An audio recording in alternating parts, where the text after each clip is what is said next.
Hi students, welcome to video lecture on material testing lab.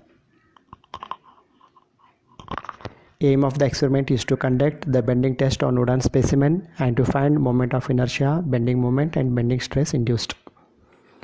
Apparatus required are universal testing machine, steel rule, bending test attachment. We will discuss theory part first. A structural member which is acted upon by a system of external loads at right angles to its axis is known as beam. In figure we can see a wooden beam where load W is acting perpendicular to its axis and at the center of beam. We can see the two supports and reactions are W by 2 because load acting is at center. The beam bends due to the action of load.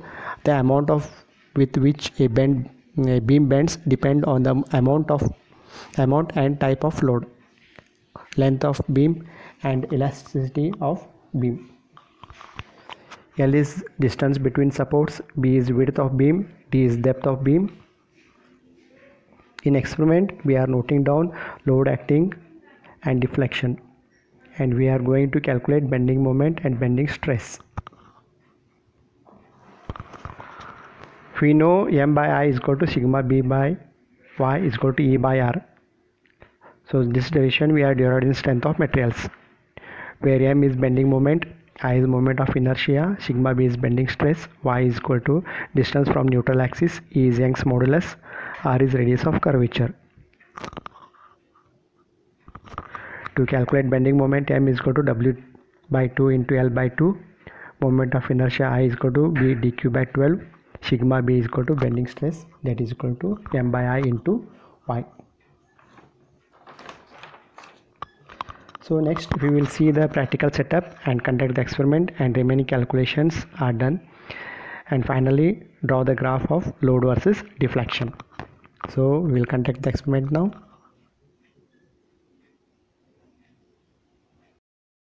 Hi students, we will measure the dimensions of the wooden specimen, or that is a wooden beam. So total length of the wooden beam is 400. And distance between the supports is 300, and the load is going to act at the center, and here we are going to mark the line.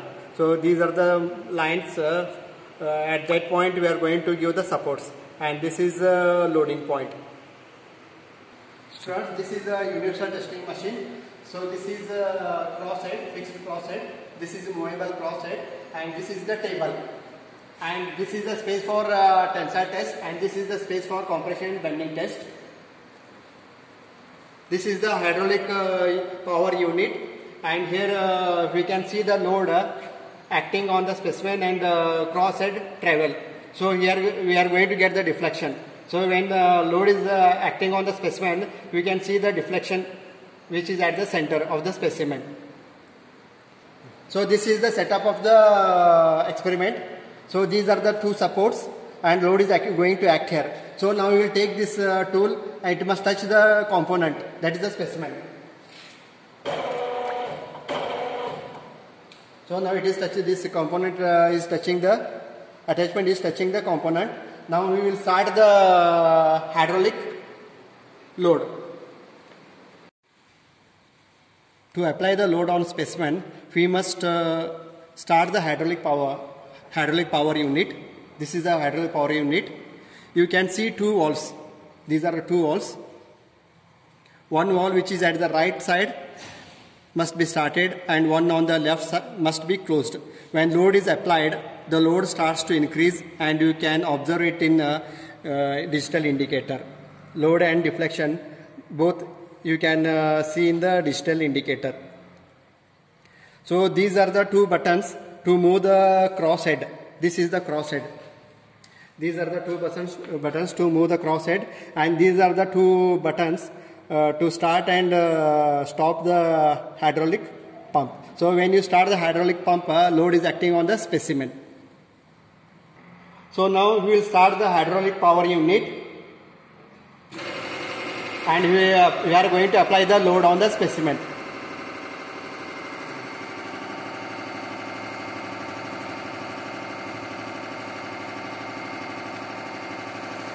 So here you can see load is increasing, and this is cross head travel, means that is the deflection. You can see the deflection on the specimen, and the load is increasing.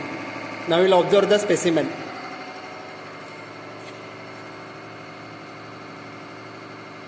So now load is acting at the center of the specimen. These are the two supports. So if W is the load acting on the specimen, so reactions are W by 2 and W by 2. The distance between the two supports is 300. Depth D is 43 and width is 30 mm of the specimen.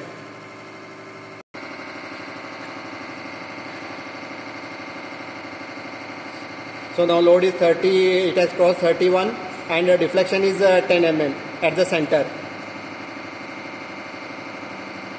So when the specimen fails, the load will start to come down. So it has already broken. Now the load is coming down also. So now here we stop the pump. That is hydraulic pump.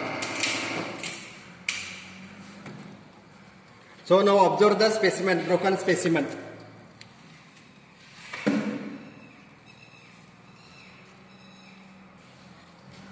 So this is the broken specimen.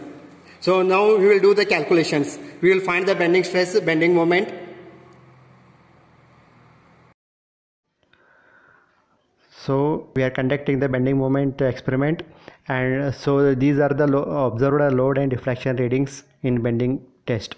We can observe the maximum load it has taken to fail or broke the specimen is 30.85 kilonewton. Next we have to calculate the moment of inertia, bending moment and bending stress. Now we will calculate moment of inertia, which is B d cube divided by 12. B is 30 mm, D is 43 mm. Value of moment of inertia is 198767.5 mm raised to 4.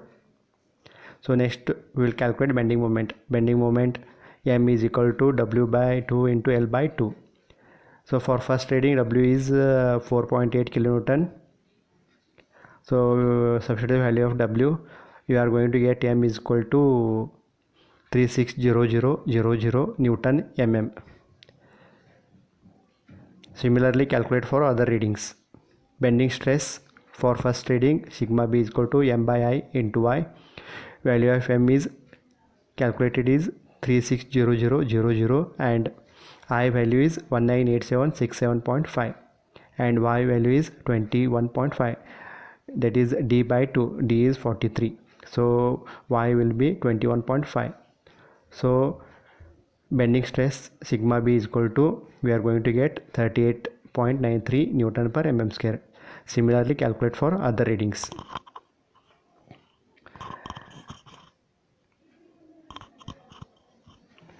Find maximum bending moment and maximum bending stress induced in similar way. So maximum load it has taken 30.85. Substitute value of W as 30.85 and calculate maximum bending moment. Next find bending stress sigma B M max divided by I into Y. So we are going to get sigma B max is equal to 250.27 Newton per mm square. And draw the graph of load versus deflection. On x-axis take 1 cm is equal to 1 mm deflection. Y-axis take 1 cm is equal to 2 kilonewton. So this is the nature of graph.